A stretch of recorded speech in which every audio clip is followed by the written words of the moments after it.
Hey, everybody.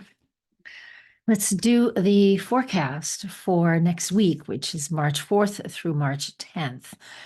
March 10th is when we have the new moon. That forecast is already posted. So just scroll back a little bit and you should see it in your feed here on Patreon. Thank you for your support, guys. I really appreciate your support through all these months and years. A lot of you have been here for years, so I appreciate that. I really do. You are my foundation as a single gal who supports herself. Thank you. All right, let's get going. Here we are, Monday, the 20th. I'm recording this on February 29th. I'm used to saying the 20th so far this week. So let's start over. I'm not going to start over. This chart is from March 4th, Monday, March 4th. And what we have going on is relatively easy. It is Mercury sextile Uranus. Here's Mercury at 19 Pisces. And here is Uranus at 19 Taurus. All right. On Monday, so what we got going on here, Mercury in Pisces, as you know, is like lots of information overload at times too.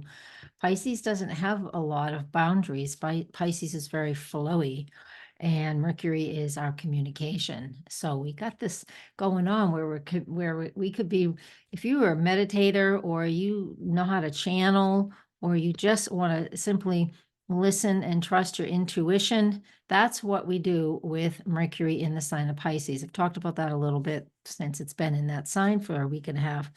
But with it making an easy aspect, sextile, that means the same polarity. The earth signs and the water signs are yin. So that's receptive and receiving of information. So basically what this tells me is, I'll just read verbatim my notes. Be open to new discoveries, fresh new ideas, allow things to come through and flow through. Make sure you have a pen or a pencil nearby, jot those ideas down. If you're like me, brilliant idea comes through. I can't always remember it 5 seconds later. I know. This notebook right here is full of ideas. It's right there. And then I'll go through and later on, I'll say, oh, that was a good idea. And I will follow through. And then sometimes I go through and it's like, oh, I did that. Yeah, do that. This is a great aspect to do that. And if you're, so if you're looking for new insight, Uranus, sudden insight, Uranus.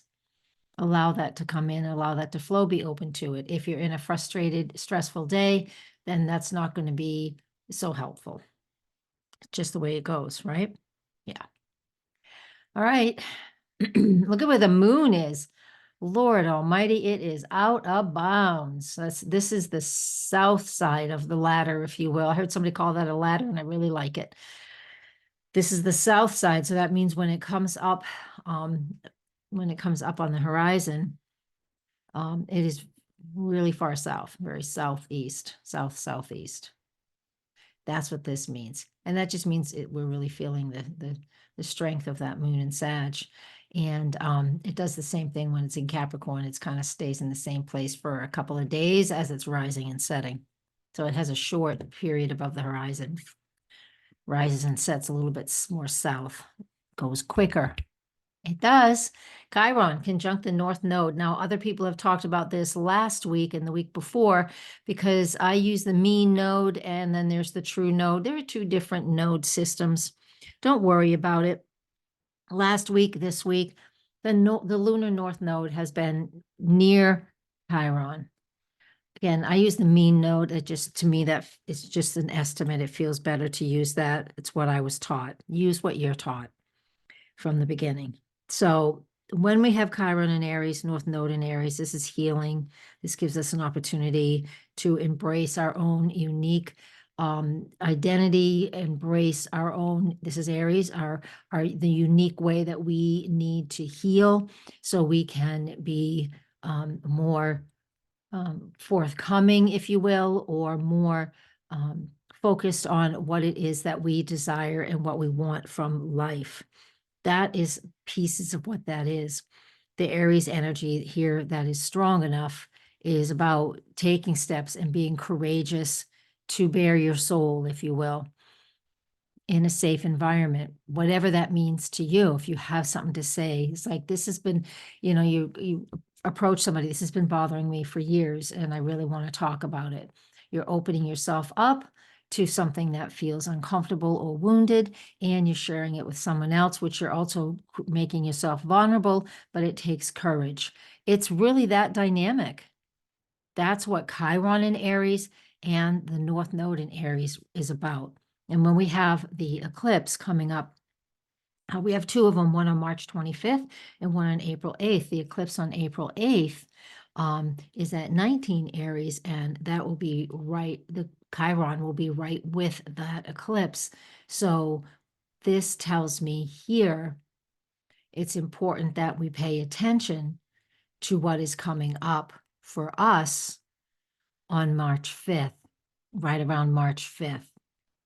And what that other date was for the other nodes was 2 weeks ago. I don't have the exact date in front of me. So pay attention to what you may have been feeling you needed to speak up about with somebody in regard to, again, a personal hurt, a personal wound, and feeling safe enough to say something, but also you're opening yourself up to vulnerability, because that's what that Chiron represents. It represents the wounded healer. So you're opening yourself up to heal, but you also could be opening yourself up for more wounds. But you have the courage to do it now because they're conjunct in Aries. And the April 8th new moon solar eclipse is right with Chiron, is right with it, actually. Either way, look at it however you want. Chiron is lined up with the sun and the moon and the earth, all lined up together. That means that this is an opening and an opportunity for us to heal. So if you're feeling safe enough to work on that wound and address it here around March 5th, then when we get a month from now, a month from that date to April 8th-ish, we're going to be having this opportunity to initiate a new process, a new healing, and a new way of expressing yourself. This is really deep. It's brave. It's authentic. It's vulnerable. It's healing, right? There's a lot going on with that. Okay, let's move on to the next aspect. And that will be on Wednesday, March 6th. And that's Mars makes a sextile to Chiron. So Chiron, again, here we are, Mars in Aquarius. But Chiron's in Aries, right? Mars is the ruler of Aries. So they're connecting by aspect.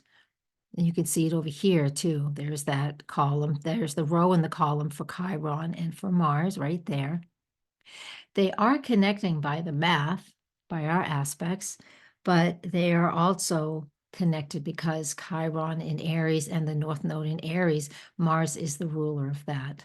So that represents more of the same, how we have this healing growth opportunity, excuse me, to heal those past wounds. So we're engaging in that healing work for ourselves. It's just, yeah, it really is just the next day. Yes, because I did Monday, Tuesday the 5th. Here's Wednesday the 6th. I'm just making sure it's right in front of me. So we have that opportunity to heal, that healing component. And that Mars in Aquarius, is like, we're going to take action. And the Aquarius represents action through thinking and processing. And then how else can I do it? Because this release work, this approach to things, this approach to your bravery, your courage, and being authentic can help you to shed extra weight, if you will, shed what is no longer useful in your life, to carry this baggage, this wound. It will always be encapsulated in there, but it doesn't have to have any spark or any fire anymore. And then we can raise our vibration to step into something new or something fresh. That's the Aquarius component of this aspect. Mars sextile the North Node, Mars sextile Chiron. I think that's the next chart. It's not. Okay, I included that in both of them. Now, moving on, we're skipping Thursday. Thursday, the moon's in Aquarius. We're in the fourth quarter. So that means we are thinking things through still and processing, thinking, processing, analyzing. That's the moon as it moves past Mars, as it moves to Venus.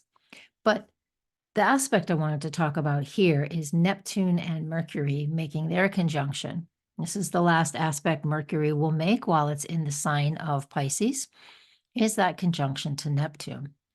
And that is on Friday the 8th, 10 in the morning, approximately Eastern time. And this gives us a chance for intuition, right? Imagination, creativity, fantasy, poetry. It's not solid. It's about flow. It's like what I started with, right? And what was that aspect? That aspect was, I described a lot about Mercury and Pisces, and it was a sextile Uranus. But Mercury and Pisces now conjunct Neptune, the imagination, the flow, the intuition, the psychic abilities, all of those can really rise to the surface.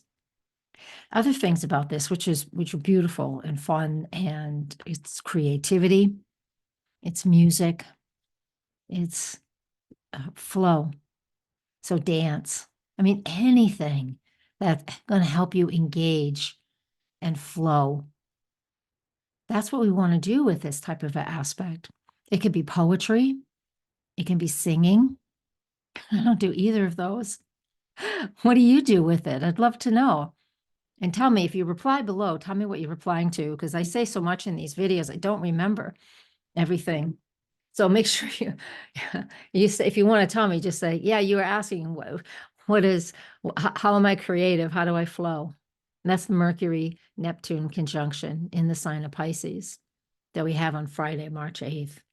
I mean, I like this. This gives us a wonderful opportunity to smooth over the rough edges, to do the things that help us to feel more in alignment with our higher selves and just with the flow. So much Pisces, though. We got 4 planets there, as you can see: Saturn, the Sun, Neptune, and Mercury. The height of this, can be that we're feeling too sensitive. That's sort of like unskillful. We're not unskilled using any of this because it's just how we feel. We feel too sensitive. We feel untethered.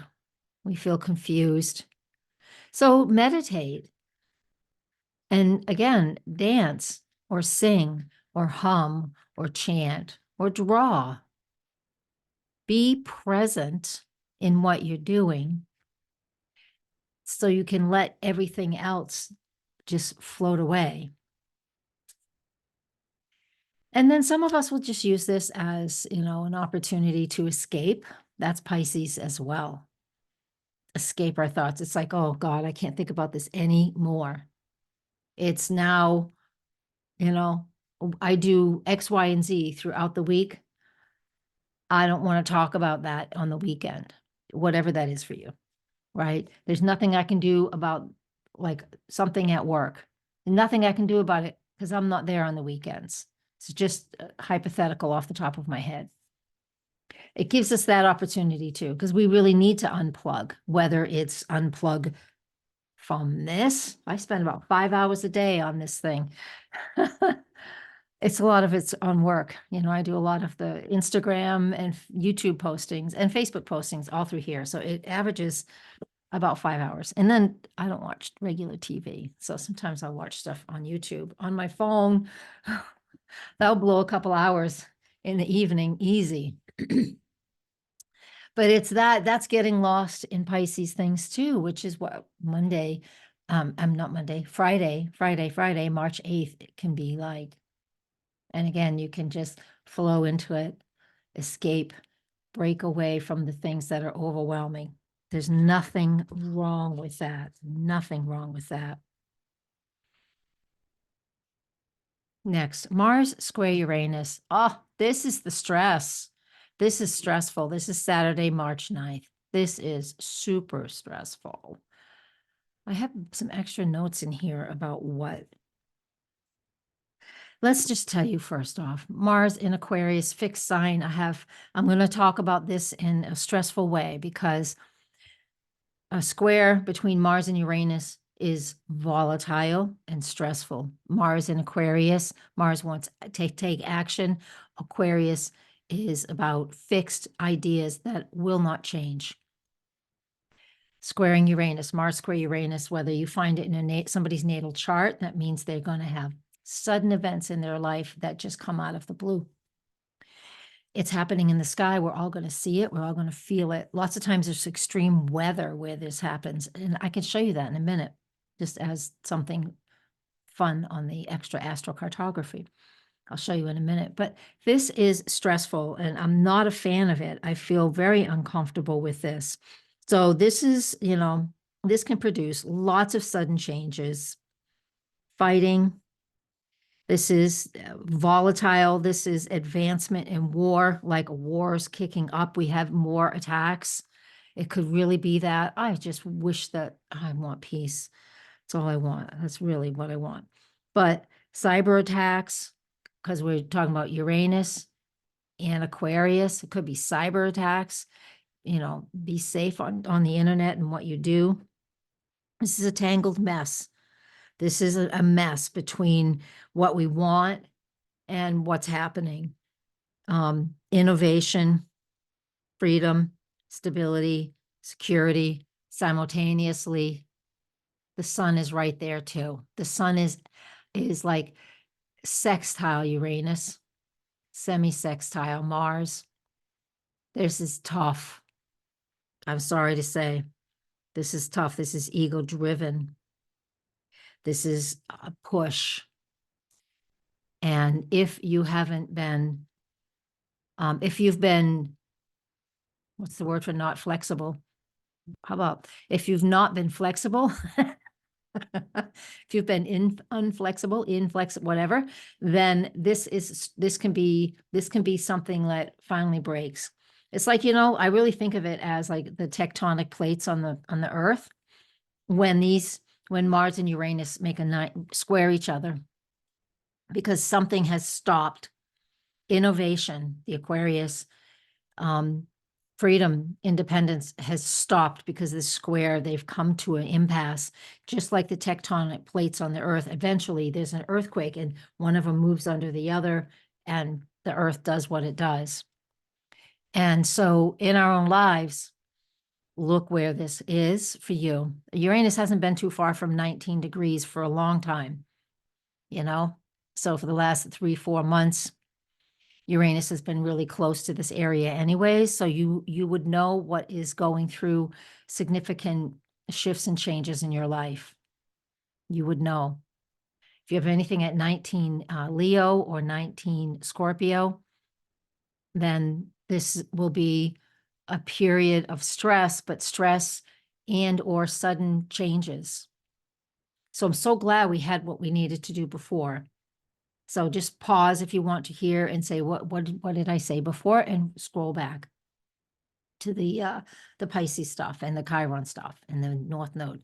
Go back to that. But coming back to this, I mean, this is rugged. So again, if you have anything over here at around 19 Leo or around 19 Scorpio, this will be rough. I didn't want that one. I wanted this one. This will be rough, and it just means that we have some shifts and changes that have to happen.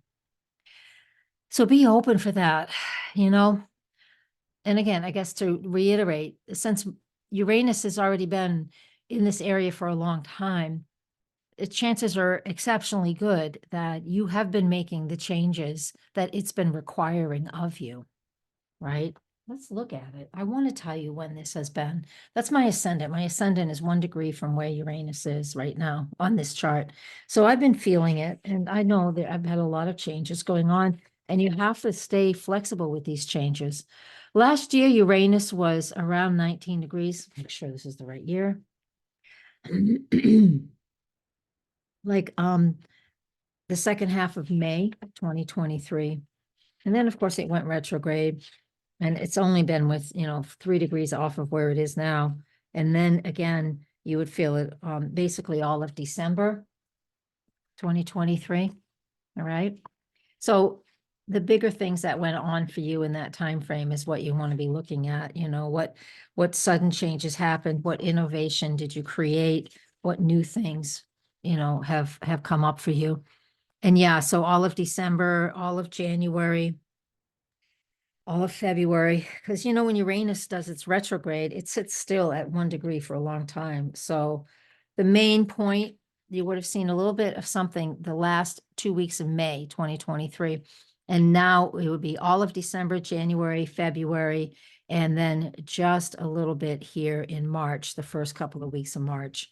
So you are not, it is not unknown what needs those sudden changes, what needs those, where you need to be innovative and creative and really express some freedom. That's not a hard thing for you to be able to figure out. Mars has just come in here and it's going to activate that. And it's like, it's time to act, because Mars wasn't there in those time frames. Okay. Uh-huh. Let me go here. And I want to look at that. And we're going to look at the Earth. Okay. We're going to look at the planet, if it lets me. And I'm going to go get a map. Uh-oh. That didn't come out too great. Let's let's fix this. We're going to go here. Yay. What I want to do is I want you to see, I'm going to go actually I want to go right where I can find that Uranus and Mars. And we're going to go, there it is. Here's where Uranus and Mars cross over. So this area, and if I get any closer, I don't know, this is Mexico, Central America starts, but at this measurement, which is up here, it's the east-west measurement, that way. Everywhere across the planet at 104 degrees west is that the one I'm looking at? Sorry, guys, let me get this. It's here. No, it's 17 degrees north. That's what I'm looking at. So anything across here, which is, if I look at this spot right there, look at the top here, watch that top measurement. I'm not going to go around the world because I can't do it with the software, but right around 17 degrees north. So that just means anything straight across here can be activated by bad weather, social disruptions, political upheaval. It's all of the United States, isn't it? Yeah, it is. Mexico, I think, is doing pretty good compared to us. So anyways, that's what that is. I just want to, and let's see. So that is 17 degrees. So if we were to go straight across here, so what's that? That's Cuba, Bahamas. What else is over here at 17 degrees? Oh, that's Africa. The continent of Africa. I do not know the separate countries in Africa. I'm sorry. Yeah, so it goes right through there. Where else? Through the peninsula here. Where's 17? Right there. And through India. Well, at least it's south of what's going on up here in the Ukraine. But all these areas, this is I think that's in Japan. I think that's what that is. Oh my gosh, I am so bad at knowing. I just wanted to see. I wanted you to see what that is. I can't tell what that is. Anyways, let's just stop. So that's how that works. Let's go back to the last image we were at. That's what that looks like. It's where Mars and Uranus are in the sky and they cross somewhere on the Earth.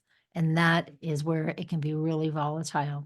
But then again, go look in your own chart and see where that innovation, volatility, really big changes can happen. And that is the chart for the sun sextile Uranus. That's just a few minutes later, about a couple hours later.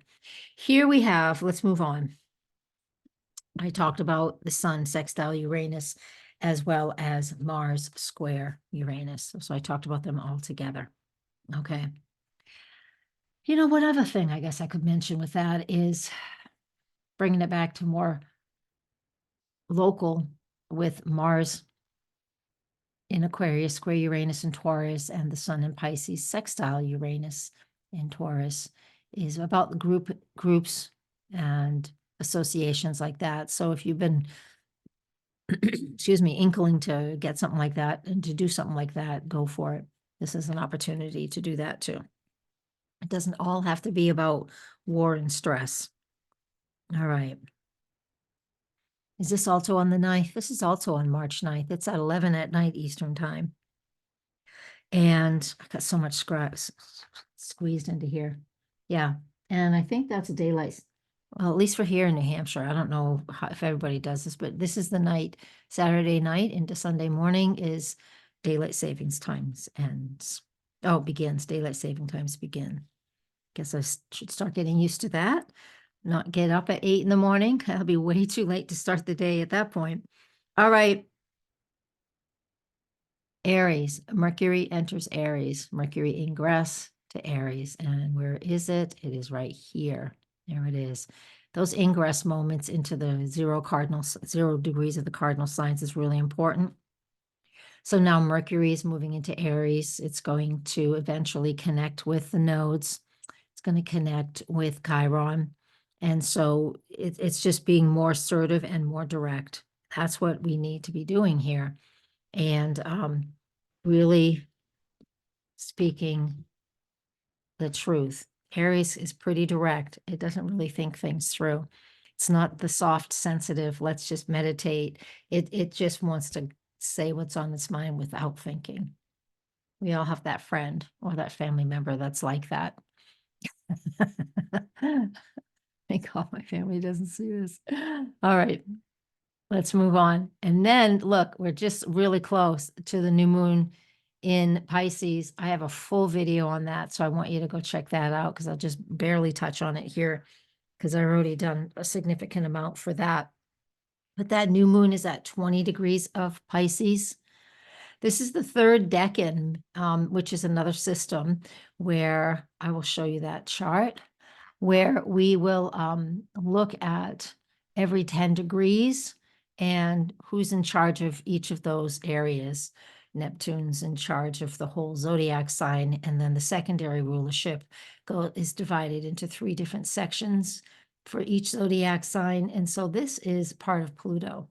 This new moon in Pisces at 20 degrees is ruled by Neptune, and secondarily is ruled by Pluto.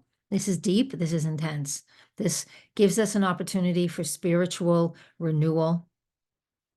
It still encourages us and gives us more intuition and creativity and connecting to our own inner wisdom and inner knowledge. We can do soul work, we can do dream work, we can set goals around all of those things. If you like to focus on the collective, depending on what your zodiac sign is and where this is in your own chart, you might not give 2 shits about what's going on with other people. But if you do, this is an opportunity to open your heart up, discover the compassion. How can you help others? Is there something that you can do for them? Devote some time to a cause that has good meaning to you. That's what we need to do when we have this new moon. And that's how you can take this new moon and move it into more, move it into something that you're driven to accomplish and to feel. Remember, we're still in that bundle pattern. We're going to ignore the south node. We're still in that bundle pattern. So we really are very fixated on just, 4 zodiac signs, 1, 2, 3, 4. Aquarius to Taurus, we're really just fixated on who we are as a community. The Pisces, how we can bring that all together. The Aries, what steps can we take? And the Taurus, what is it that we value in the whole system? That's it in a nutshell. And then here's Mercury sextiling Pluto. That is the aspect that we have on the 10th. Mercury in Aries at 1 degree of Aries, sextile Pluto in Aries, and that's about action as well. So that gives us that opportunity to, this is yang, this is action, this is assertive ideas, being innovative. This is a quick hit from Mercury connecting to Pluto. So that gives us some excellent insight, taking steps forward. That's what that represents for all of us. Boy, that's a lot. We started the week off in a very easy, smooth going way with all the Pisces, but then that Mars-Uranus square with the sun involved is really going to shake things up. So do your work, take care of yourself, find those breaks, be present, unplug, stop listening to people who wind you up, whatever it is, find that way to just come back to yourself. And that's what that really comes down to. Yeah, I'll MS today. All right, you guys, once again, thank you so much. I appreciate you being here. It really means a lot to me. Namaste, everybody.